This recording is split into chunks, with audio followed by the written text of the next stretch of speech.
daawadayaal halkani waa warsida TV qodobada warkayga aad ku dheehan doontaan waxa qayb ka noqonaya maxaa sababa in farmaajo dib uga laabto go'aankii muddo kororsiga warbixin baad warka ku daawan doontaan midowga musharaxiinta fariin adag u diray ra'iisul wasaaraha Soomaaliya maamulka gobolka Banaadir oo amar culus dul dhigay gudoomiyaha degmada Daynile maxay tahay sababtu warkaad ku daawan doontaan shir qarsoodi oo dhexmaray Fahad Yaasiin farmaajo iyo ergeyga gaarka ah ee dawladda Qatar u soo magacawday Soomaaliya wasaaradda difaaca oo baadigoob ugu jirta ciidamo ka maqan fariisimihii lagu ogaa qodobadaas iyo qodobo kale xasaasiyad warkayga ku daawan doontaan u diyaar garooba warkii oo fidsan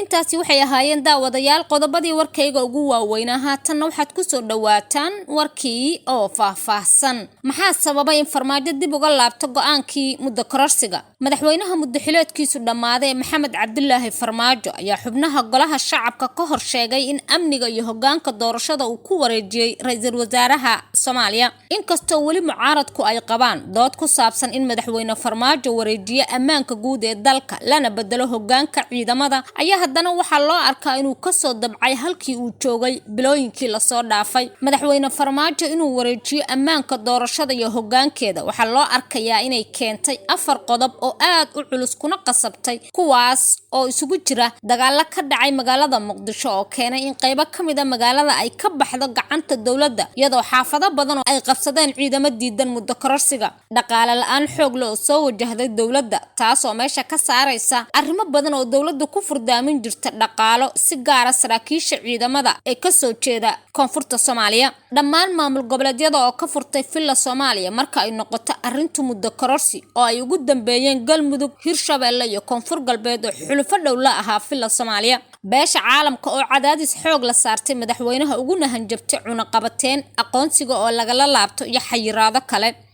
dad badan ayaa u arkaya in madaxweynaha uu markii hore damacsanaa inuu awood ku maquunayo mucaaradka uu dareemay in magaalada uusan uga adkaan karin kadib dagaal qaraar oo ka dhacay xaafado kamid ah Muqdisho kuwaas oo ka dhashay muranka doorashooyinka iyo muddo kororsiga farmaajo ayaan wali hab qoraal oo rasmi ah ku wareejin amniga doorashada iyo hoggaankeedaba waxaana taagan caqabado cusub oo dhinaca mucaaradka ka soo baxay mucaaradka ayaa dalbanaya in madaxweynuhu wareejiyo ammaanka guud ee dalka taas oo haddii aysan dhicin ay qabaan in dhibaatooyin kale uu dalka lagu halagali karo warsida TV ayaa wali la socotaan daawadayaal midowga musharaxiintana waxay awaamiir culus dul dhigeen ra'iisul wasaaraha Soomaaliya golaha midowga musharaxiinta ayaa soo dhaweeyay go'aankii uu baarlamaanka Soomaaliya dib uga noqday muddo kordhintii loo sameeyay madaxweynaha waqti xileedkiisu dastuuriga uu dhamaaday midowga musharaxiinta ayaa sidoo kale soo dhaweeyay in ra'iisul wasaare Maxamed Xuseen Rooble uu si buuxda ula wareegay maamulka iyo amniga doorashada waxay musharaxiintu soo saareen warmurtiyeed ay ku sheegayaan inay diyaar u yihiin inay la shaqeeyaan ra'iisul wasaare Rooble kalena shaqeeyaan qabsoomida doorasho xor iyo xalaal ah oo ku qabsanto waqti dhow oo macquul ah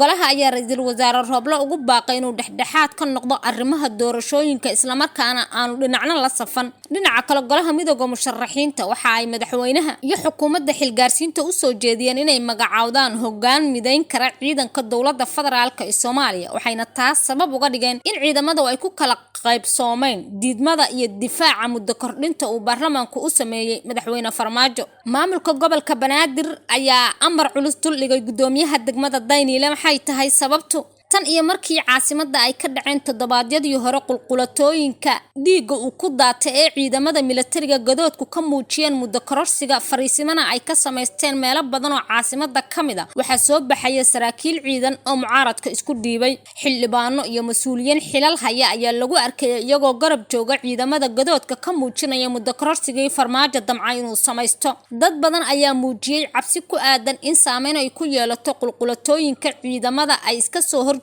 ee magaalada Muqdisho fariisimaha ku kala sameystay gudoomiyaha degmada Daynile Maxamed Abuukar Jacfar ayaa looga yeeray xarunta maamulka gobolka Banaadir xog ayaan ka ogaanay sheegaysa inuu diiday tagitaanka xarunta maamulka gobolka Banaadir sidoo kale gudoomiye ku-xigeenka degmada Yaaqshiid Cabdullaahi Shiilow ayaa isna iska diiday in uu ajiibo fariin uga timid maamulka gobolka Banaadir Jacfar ayaa ciidamo u wato waxa ay ku sugan yihiin aaga xaafada Barmuudo oo uu ku yaala guriga uu ka degan yahay Muqdisho iyadoo la soo sheegayo inuu taageeray mucaaradka oo xoog iyo xeelad wixii loo baahdo uu sheegay inuu diyaar u leeyahay. gudoomiye waaxeed ka tirsan degmada Xamar Jajab oo lagu magacaabo Cabdirashiid ayaa isna axadda maanta ah looga yeeray xarunta maamulka gobolka Banaadir kaas oo la kulmay Muqtaar Dhagacade oo ah xiriiryaha degmooyinka gobolka Banaadir. waxaa loo sheegay gudoomiye waaxeedka inuu soo dacweeyay Mucaawiye Muuday oo dhawaan loo magacaabay gudoomiyaha degmada Xamar Jajab waxaana loo aqoonsaday inuu qoraal soo dhigay dowladda ka dhana bartiisa Facebook.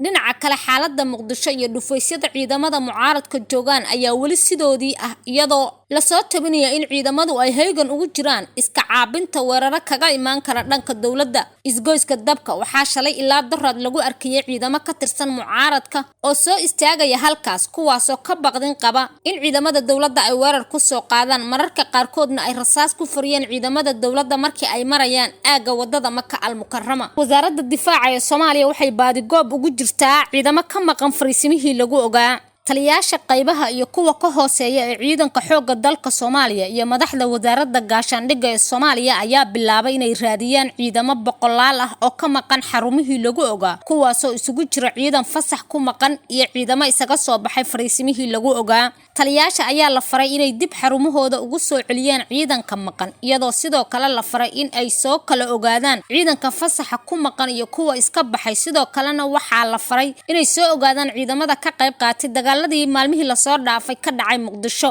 warar ay heshay warsida TV ayaa xaqiijinaya in gacanada laga baafiyay askar iyo saraakiil maqan. sidoo kalena waxaa la sheegay in qaar ka mid ah ciidamada iyo saraakiisha si toos ah loola xiriiray. xogta aan helna ayaa tilmaamaysa in dowladda Soomaaliya ay doonayso inay ciqaabto ciidamada ka qayb qaata dagaaladii dowladda looga soo horjeeday ee ka dhacay magaalada Muqdisho kuwaasoo wali qaarkood aan ku laaban xarumihii fariismaha u ahaa. sidoo kale go'aanka wasaaradda gaashaandhigga ee ciidanka dib loogu celinaya xarumahooda ayaa loo arkaa mid lagu wiiqayo awoodda mucaaradka inkastoo la aaminsan yahay in ciidanku badankood aysan badoonayn inay dib ugu laabtaan fariisimahooda maadaama ay gadood ka noqdeen muddo kororsigii uu damcay Farmaajo. ciidamada diidan muddo kororsiga ayaa horay u sheegay inaysan Muqdisho ka bixi doonin ilaa ay doorasho ka dhacdo isla markaana aysan aamini doonin oo kaliya hadalka Farmaajo uu ku dhawaaqo uu ku sheegay inuu wareejiyay ammaanka iyo doorashada Soomaaliya isla markaana ku wareejiyay ra'iisul wasaaraha Soomaaliya. shir qarsoodi ayaa madaxtooyada Soomaaliya ku dhexmaray Fahad Yaasiin, Farmaajo iyo safiirka Qatar u soo magacawday Soomaaliya. ergey ka socda dowladda Qatar ee Mudlaq Al-Qahdani ayaa aqalka madaxtooyada Soomaaliya kula kulmay madaxweyne Farmaajo. ergeyga gaarka ee ka socda dowladda Qatar ayaa gaaray aqalka madaxtooyada waxaana la socday agaasimaha hay'adda NISA ee Fahad Yaasiin. shirka ayaa soo dhamaaday goordhow waxaana wararku ay sheegayaan inuu kulan gaar ah la qaadan doono ra'iisul wasaaraha xilgaarsiinta. wararka qaar ayaa sheegaya in ergeyga gaarka ah uu kulan la qaatay wakiilada beesha caalamka ee ku sugan xarunta Xalale. doctorka ayaa waxaa la sheegayaa in kulamo uu la qaadan doono sidoo kale midowga musharaxiinta ee ku sugan Muqdisho kuwaas oo ka aragti duwan dowladda uu hogaamiyo madaxweyne Farmaajo. wasiirkii hore ee qorsheynta Soomaaliya ayaa si adag uga hadlay tallaabadii uu qaaday Farmaajo. wasiirkii hore ee qorsheynta Soomaaliya Cabdiraxmaan Caynte ayaa si cajiib ah uga hadlay qaabkii uu Farmaajo uga laabtay muddo kororsigii golaha shacabka ay u meelmariyeen. waxa uu shacabka Soomaaliyeed ku ammaanay sida ay uga dhiidhiyeen xukunka kaligii talisnimada. waxa uu sheegay in shacabka Soomaaliyeed ay si aan kala har lahayn uga dhiidhiyeen boobka iyo xukunka soo laba kacalaynta kalitaliska madaxweynaha waqtigiisu dhamaaday sida uu hadalka u dhigay. Cabdiraxmaan Caynte ayaa hoosta ka xariiqay in 4 arrin ay keeneen in Farmaajo dib uga laabto muddo kororsiga taasoo uu ugu yeeray isi soo dhiibidda madaxweynaha muddo xileedkiisu dhamaaday. waxa uu sheegay in qodobada sababa ay ugu horeeyaan inuu guuleystay halgankii adkaa ee madasha badbaado qaran iyo shacabka xaq u dirirka ee Muqdisho inuusan qof dambe ku soo saqajaami doonin boobka xukunka iyo nidaamka kaligii taliska in laga baaqsado colaado dhibaato weyn u geysan lahaa dalka iyo dadka iyo in hanaanka dimuqraadiyadda ee dalku ku socday 20 sano ee la soo dhaafay dib loogu laaban doono xogaagii dhaawac ahaa ee soo gaarana laga dhayi doono. si kastaba Caynte ayaa yiri waxaasoo dhan haddii mudana Farmaajo saxiixa warqad uu si rasmi ah mas'uuliyadda amniga ra'iisul wasaaraha Soomaaliya waa ay hagaagi doonaan. guud ahaan daawadayaal warkii oo aad kala socoteen warsida TV waa inaga intaan warkan warka xiga kulmi doono waxaan idinkaga tagay sidaa iyo nabadgelyo.